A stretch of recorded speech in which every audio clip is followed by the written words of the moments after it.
بسم اللہ الرحمن الرحیم۔ السلام علیکم دوستو، اسلامک سلیوشن میں آپ کو خوش آمدید کہتے ہیں۔ تاریخ عالم کا وہ واحد ہندو کہ جس کی چتا پر کئی من گھی ڈالا گیا مگر اس کے جسم کو آگ نہ لگی، اور یہ آگ کیوں نہ لگی؟ آخر وہ ہندو اپنی زندگی میں ایسا کیا کام کرتا تھا کہ آگ نے اس کے جسم کو نہیں جلایا؟ یہ تمام تاریخی حقائق آپ کو اس ویڈیو میں بتائیں گے۔ اس سے پہلے آگے بڑھیں، اسلامک سلیوشن کو سبسکرائب کیجئے، بیل آئیکن کو پریس کر لیں تاکہ تمام ویڈیوز آپ کو وقت پر ملتی رہیں۔ تقسیم ہند کے زمانے میں لاہور کے دو اشاعتی ادارے بڑے مشہور تھے۔ پہلا درسی کتب کا کام کرتا تھا، اس کے مالک میسرز اطر چند اینڈ کپور تھے۔ دوسرا ادارہ اگرچہ غیر مسلموں کا تھا لیکن اس کے مالک پنڈت نول کشور قرآن پاک کی طباعت و اشاعت کیا کرتے تھے۔ نول کشور نے احترام قرآن کا جو معیار مقرر کیا تھا وہ کسی اور ادارے کو نصیب نہ ہو سکا۔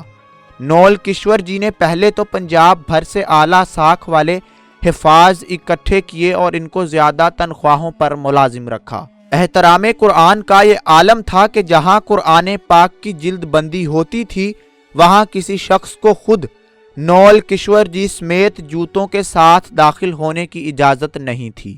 دو ایسے ملازم رکھے گئے تھے جن کا صرف اور صرف ایک ہی کام تھا کہ تمام دن ادارے کے مختلف کمروں کا چکر لگاتے رہتے تھے کہ کہیں کوئی کاغذ کا ایسا ٹکڑا کہ جس پر قرآنی آیت لکھی ہوتی، اس کو نہایت عزت و احترام سے اٹھا کر بوریوں میں جمع کرتے رہتے، پھر ان بوریوں کو احترام کے ساتھ زمین میں دفن کر دیا جاتا تھا۔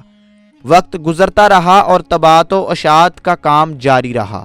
پھر بر صغیر کی تقسیم ہوئی، مسلمان، ہندو اور سکھ نقل مکانی کرنے لگے۔ نول کشور جی بھی لاہور سے ترک سکونت کر کے نئی دلی انڈیا چلے گئے۔ ان کے ادارے نے دلی میں بھی حسب سابق قرآن پاک کی طباعت و اشاعت کا کام شروع کر دیا۔ یہاں بھی قرآن پاک کے احترام کا وہی عالم تھا۔ ادارہ ترقی کا سفر طے کرنے لگا اور کامیابی کی بلندی پر پہنچ گیا۔ نول کشور جی اب بوڑھے ہو چکے تھے اور گھر پر آرام کرنے لگے تھے، جبکہ ان کے بچوں نے ادارے کا نظام سنبھال لیا اور ادارے کی روایت کے مطابق قرآن حکیم کے ادب و احترام کا سلسلہ اسی طرح قائم رکھا۔ آخر کار نول کشور جی کا وقت آخرت آ گیا اور وہ انتقال کر کے خالق حقیقی سے جا ملے۔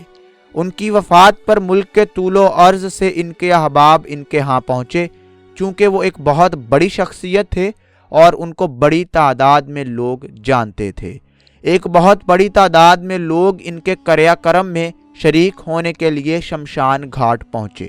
ان کی ارتھی کو چتا پر رکھا گیا، چتا پر گھی ڈال کر آگ لگائی جانے لگی تو ایک انتہائی حیرت انگیز واقعہ ہوا کہ جس کو دیکھ کر ہزاروں لوگوں کو اپنی آنکھوں پر یقین نہ آیا۔ بہت سے لوگ جو یہ اپنی آنکھوں سے دیکھ نہ سکے انہوں نے اس واقعے کو جھٹلانا مناسب سمجھا، لیکن ایک ایسا واقعہ کہ جس کو ہزاروں لوگ اپنی آنکھوں سے دیکھ چکے، ایک حقیقت بن چکا، اس کو آخر کیسے کوئی جھٹلا سکتا تھا؟ اسی لیے یہ واقعہ تاریخ کی کتابوں میں نقل کر دیا گیا۔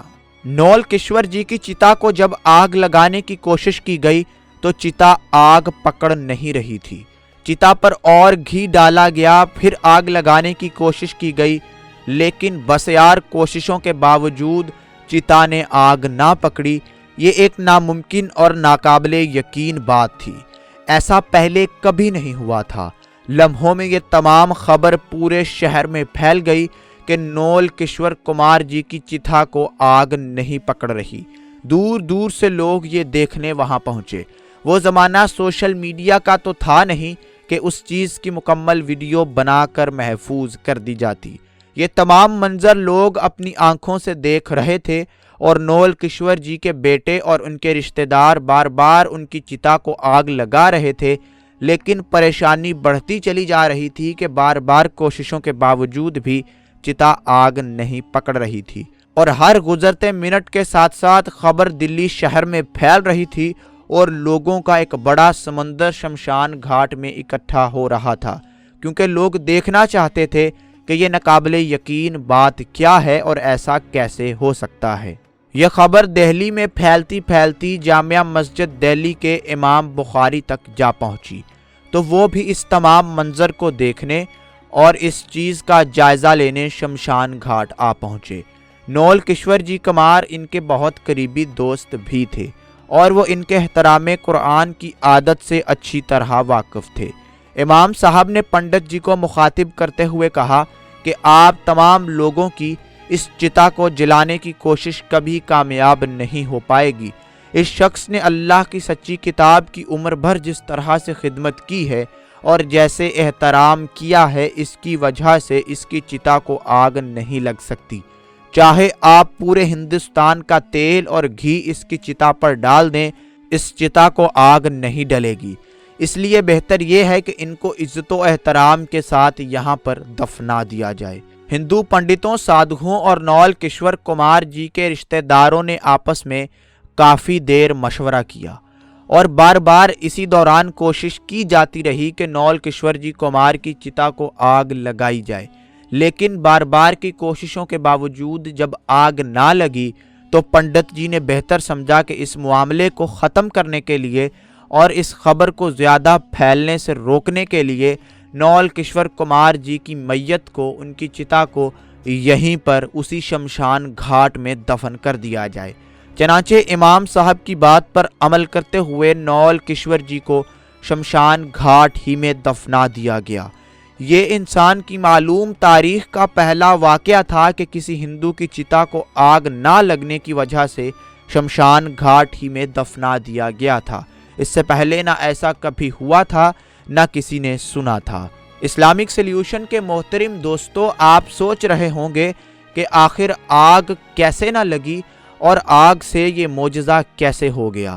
دوستو، قرآن مجید فرقان حمید میں اللہ تعالیٰ نے حضرت ابراہیم علیہ السلام کا واقعہ بیان کیا ہے، اور اس واقعے کو پڑھنے کے بعد نوع انسانی کو معلوم ہوتا ہے کہ اگر آگ کو اللہ کی ذات حکم دے دے کہ تم نے اس چیز کو یا کسی فرد کو نہیں جلانا تو آگ اس چیز کے لیے ٹھنڈی ہو جاتی ہے اور آگ اپنا اثر نہیں کرتی اور اس چیز یا اس آدمی کے جسم کو نہیں جلاتی۔ حضرت ابراہیم علیہ السلام کو نمرود نے جب آگ میں ڈالا تھا تو آگ کو اللہ نے ابراہیم علیہ السلام کے لیے گلزار بنا دیا۔ اس دنیا میں موجود ہر طاقت، ہر چیز اللہ کے حکم کی پابند ہے۔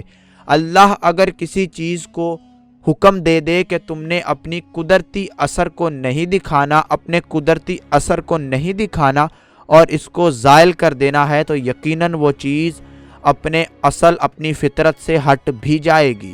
جیسے اللہ نے آگ کو حکم دیا کہ وہ ابراہیم علیہ السلام کو نہیں جلائے گی، تو آگ نے ابراہیم علیہ السلام کو نہیں جلایا، بلکہ وہ آگ ان کے لیے باغ بن گئی۔ اسی طرح پانی ہماری پیاس اللہ کے حکم سے بجھاتا ہے، اور یہی مسلمان کا ایمان ہے کہ جو چیز عطا کی جا رہی ہے وہ اللہ کی جانب سے عطا کی جا رہی ہے، اور جو چیز ہمیں فائدہ دے رہی ہے وہ اللہ کے حکم سے فائدہ دے رہی ہے، اور اگر اللہ کا حکم ہو جائے اس چیز کو کہ اس شخص کو فائدہ نہ دو تو وہ چیز ہمیں استعمال کے باوجود بھی فائدہ نہیں دے گی۔ تو اس سے بڑے واضح طور پر ہمیں معلوم ہوا کہ اللہ تعالیٰ کے حکم کی پابند یہ کائنات کس طریقے سے ہے، اور جو لوگ اللہ کی کتاب اور اللہ کے دین کی خدمت کرتے ہیں، عزت اور احترام اپنے دل میں برقرار رکھتے ہیں، اللہ تعالیٰ ان کی عزت کو بھی محفوظ رکھتا ہے اور ان کو اس دنیا میں صلہ بھی دیا جاتا ہے۔ نول کشور کمار جی چنانچہ ہندو تھے، لیکن ان کے ہندو ہونے کے باوجود ان کی قرآن کے لیے خدمات اور ان کی قرآن کے حوالے سے جو عزت تھی، اللہ نے اس مثالی کام کو دنیا کے سامنے مثال بنایا اور دنیا پر یہ واضح کر دیا، دلی میں کھڑے کئی لوگوں، ہزاروں لوگوں پر یہ واضح کر دیا کہ اگر آپ اللہ کی اس کتاب کی خدمت کریں گے، اس کی حفاظت کریں گے، اس کا احترام کریں گے، تو پھر آگ بھی آپ کو نہیں جلائے گی۔